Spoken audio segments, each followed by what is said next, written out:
How money destroyed ancient Rome. Money was supposed to be the most boring thing Rome made. A measuring stick, a memory, a promise in metal. Then the promises multiplied, and the metal changed. People say money destroyed Rome. That's neat and wrong. Thesis: Rome destroyed its money to save its promises, and the feedback loop finished the job.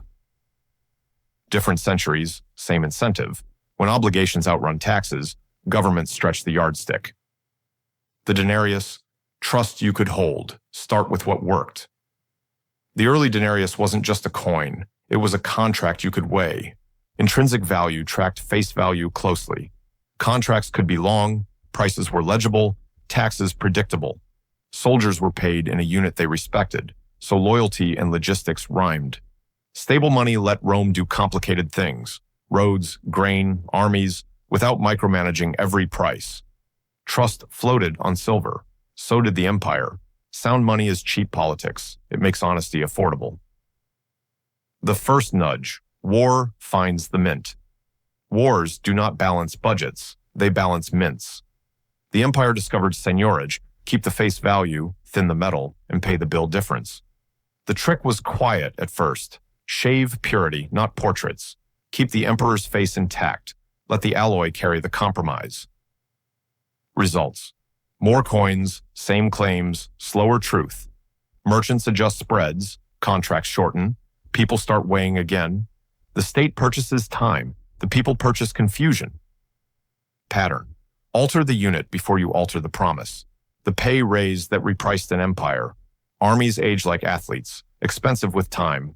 Under the Severans, soldier pay jumped. Loyalty needed cash. Cash needed metal. Metal needed imagination. Enter the antoninianus, a coin that said it was worth 2 denarii and contained barely more than 1 in silver. What followed wasn't subtle. Prices learned new math. Gresham's law took over. Good silver vanished into hoards. Bad silver went shopping. The market wrote 2 ledgers, one for trust, one for legal tender. The empire still looked whole on a map. On a balance sheet, it was regionalizing by the day. The 3rd century spiral: 50 years, too many emperors. Crisis compounds policy mistakes. Usurpers promised pay raises. Treasuries promised metal they didn't have. Mints ran hotter. Purity fell faster. Long-distance trade thinned. Prices sprayed. Barter edged in, not as romance, as resignation. Cities devolved into price edicts and ration lines, a theater of stability where enforcement replaced trust. You can clip a coin once, you can clip trust for decades. The price edict: when law tries to outrun arithmetic. When prices embarrassed policy, Rome didn't confess. It legislated. The famous edict on maximum prices tried to freeze reality. A radish here, a tunic there, a wage for this, a penalty for that. Edicts are confession letters. They say, we lost the cause, so we're managing the symptoms. The result you expect is the one you get: goods hide. Black markets bloom. Stiff penalties chase empty shelves. Honest merchants become criminals. Competent administrators become rationers. The unit doesn't heal. The economy learns to whisper. Tax in kind. If your coin can't buy wheat, you take wheat. Rome shifted the tax base toward in-kind: grain, cloth, animals, labor, because the money couldn't close the loop. Bureaucracy swelled to store, move, and audit things instead of sums. Farmers learned new verbs: conceal, prepay, flee. The state discovered that coercion is an expensive substitute for trust. The more the unit failed, the more the government governed directly. That is not efficiency. That is exhaustion. When money stops coordinating voluntary exchange, the state coordinates people.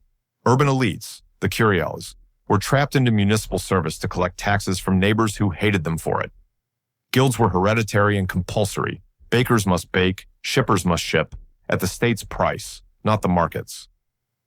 Occupational freedom became illegal where accounting had failed. Translation: the spreadsheet died, so the decree lived. Rome paid its first receivers in the freshest money: legions and court suppliers. They spent at yesterday's prices. Everyone else met tomorrow's. Who won? Army payrolls, central contracts, insiders near the mint. Who paid? Producers on fixed obligations, savers in honest silver, provinces far from the capital. Default didn't arrive as a broken coupon. It arrived as new arithmetic that nobody voted on. The map says empire, the market says town. As purity slid, local trust replaced imperial trust. Cities minted lightweight necessity money. Merchants demanded weight, not faces. Taxes demanded specified coins on specified days. Hoarding became policy for households, not greed, survival. An empire held by roads became an economy held by radius. If your coin couldn't travel, neither could your life. Reformers tried and briefly improved purity and standards.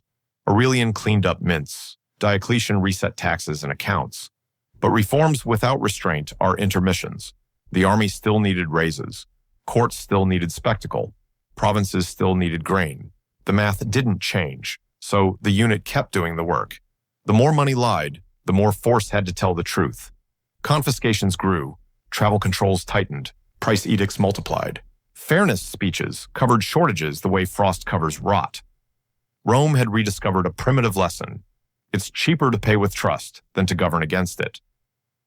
The psychology. Same chart, different lives. Elastic money writes two biographies with one set of prices. Soldiers saw raises. Farmers saw exactions. Urban elites saw obligations. Traders saw risk. Each group was right from where they stood. When money fails, arguments feel moral because the distribution is moral. Who eats last? Who gets paid first? The chart won't tell you. The queue will. Wasn't Rome also hit by plagues, invasions, politics? Yes, a proud and external shocks amplify internal fragility. Good money doesn't solve bad strategy, but bad money makes every problem more expensive to fix. Money didn't topple Rome alone. It merely turned every wobble into a slide. We don't clip silver. We clip discount rates. We don't tax and grain. We subsidize sectors and buy bonds. We don't freeze prices in stone. We freeze expectations and guidance. Different mechanics, same incentive. When promises outrun taxes, the unit does the overtime. Watch who the first receivers are, where prices are administered, and how long the word temporary stays in policy language. What is the checklist for empires on a budget? If your state brags about stability, read the bill. If taxes are unpopular and spending is holy, expect the unit to flex.